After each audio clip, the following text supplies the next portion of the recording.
va installer les compteurs Linky. Donc ce qu'il faut bien savoir, c'est que ce n'est pas du tout une obligation d'installer Linky. Ensuite, il y a l'exploitation de ces données personnelles. C'est le big data, quoi.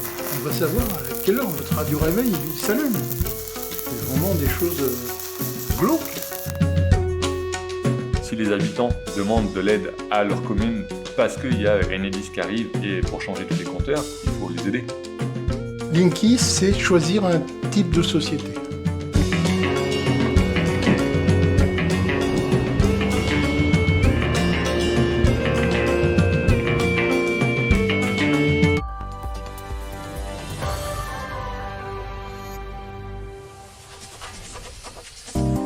En 2022, la révolution numérique et la transition énergétique continuent de transformer la société.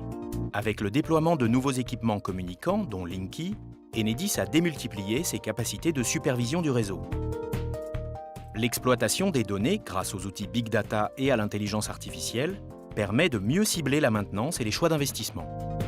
En 2022, des offres de raccordement intelligentes sont proposées aux clients pour mieux intégrer les énergies renouvelables et les nouveaux usages. Enedis est ainsi au rendez-vous de la transformation énergétique et de la révolution numérique, au service des clients et des territoires. La raison principale, c'est de ne plus passer dans les maisons pour relever les index, couper les clients en cas de non-paiement des factures, et ce qu'on appelle les petites interventions, c'est-à-dire le réglage de l'intensité, de la puissance, enfin, faire un certain nombre d'opérations à distance. Et ça, parce que ça leur coûte énormément d'argent de faire déplacer des gens jusque chez l'abonné. L'installation d'un compteur Linky, c'est 130-150 €. Okay. Donc on nous dit, ça va être gratuit. Non, ça ne va pas être gratuit puisque ça va être... Donc là, il y a un mensonge. Ça ne va pas être gratuit parce que ça va être reporté sur les factures pendant 10 ans. Hein, ça va être échelonné. Donc, au total, on a quand même une facture globale nationale qui va tourner autour de 5,4 milliards. Ça, c'est les chiffres Cour des comptes. Hein. Moi, j'invente rien là-dessus. Sur ces 5,4 milliards, Enedis va mettre 500 millions dans la poche, c'est-à-dire 8%. Donc ça, c'est un rêve d'actionnaire, d'avoir un taux de rendement de 8%, en plus sans avoir à débourser quoi que ce soit. On va vous proposer des contrats en disant « mais mon abonnement est moins cher à une condition ». C'est que quand on a des difficultés de vous approvisionner, on vous déleste. C'est ce qu'on appelle l'effacement ou délestage. Et ce sont donc les gens qui auront les moyens de s'alimenter, qui auront de l'électricité de façon qui pourront assumer, quoi. Et les gens qui n'auront pas de moyens, il faudra qu'ils s'effacent, qu'ils coupent l'électricité, ou qu'ils mettent des diodes ou je ne sais pas quoi. Parce que l'électricité vaudra très cher. À un niveau écologique, on a 39 millions de compteurs qui vont partir au rebut. Donc c'est déjà une déclaration d'obsolescence. Ce n'est pas de l'obsolescence programmée, là, c'est une déclaration d'obsolescence. 39 millions de compteurs, c'est 45 000 tonnes de matériel, plus 7 000 tonnes d'emballage. Sur cet ensemble, il n'y a que 75% qui va être recyclé. Donc il reste 11 000 tonnes de matériel, de rebut, qui va partir en fumée dans les fours à chaud. Alors, on nous dit que Linky rentre dans le cadre de la transition écologique.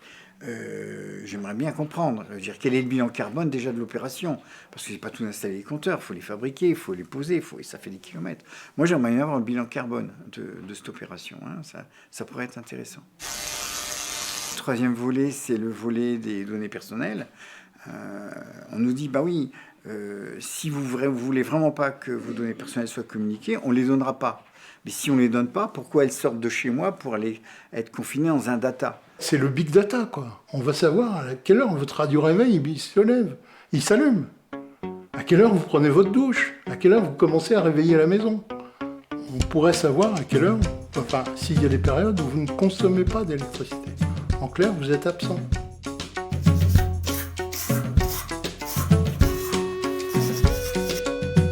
Un jour, vous allez recevoir un appel disant « mais vous savez que votre frigo est hors d'usage ou consomme beaucoup plus que ce qu'il devrait ?»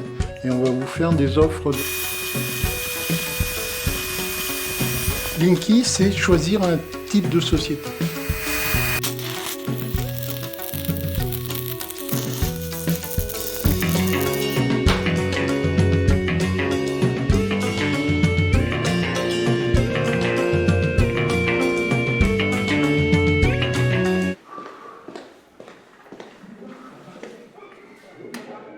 c'est l'Europe qui a pensé ça. Donc, il y a les gouvernements, les nations, les pays avaient le choix. Et l'Allemagne a dit non, que pour les grosses entreprises. Beaucoup d'autres pays ont dit non, on ne veut pas ce système. Et, mais la France est intéressée parce qu'elle a acheté les appareils. Et qu'est-ce qu'on fait maintenant? Et alors, quels sont les moyens quand ils se présentent chez nous avec leur compteur? Ils vont d'abord chercher à savoir si votre compteur il est dans votre propriété ou à l'extérieur. Moi, j'ai dit, mais c'est quoi ce machin et tout? Puis je m'étais renseigné. Je lui ai dit, mais moi, j'en veux pas. On m'a déjà imposé ça alors que je n'ai absolument pas eu le choix, puisque bon, dans les maisons neuves, c'est comme ça, on ne pose pas la question. Moi, ça m'agace de penser que voilà, je suis reliée à Dieu sait quoi en permanence. Il y a une assemblée des habitants qui a été organisée où il y a eu d'abord un diaporama et un espèce d'exposé sur le compteur Linky avec avantages, inconvénients. Et après discussion avec les habitants, sachant qu'il y a des habitants qui étaient plutôt favorables au compteur Linky, d'autres qui étaient plutôt défavorables. Il y avait une quarantaine de personnes quand même lors de cette assemblée des habitants, où à force de discuter, au bout d'un moment, on s'est dit, voilà, qu'est-ce qu'on fait? Est-ce que la commune prend un arrêté? Est-ce que la commune ne fait rien? Et donc, il a été décidé collectivement de prendre un arrêté, ce qu'on a appelé un arrêté de libre choix. Ce n'était pas un arrêté anti-Linky, parce qu'il y avait des gens sur la commune qui pensent que c'est bien, et pour des raisons liées aux énergies renouvelables. Et donc, c'était un arrêté qui disait que la commune soutiendrait toute personne opposée au compteur Linky, que les personnes opposées devaient faire un courrier à Enedis et une copie à la mairie, et que Enedis, avant l'installation des compteurs sur la commune, devait passer à la mairie et pour prendre la liste des gens qui n'en voulaient pas et ne pas en installer chez les gens qui n'en voulaient pas. Peu de temps après, on a reçu un courrier de la préfecture et puis de Enedis qui nous demandait de retirer l'arrêté.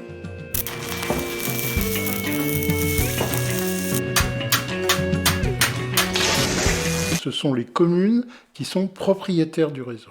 Ces communes ont donné le réseau en gestion à un syndicat qui a confié à ERDF, Enedis aujourd'hui, la gestion de ce réseau.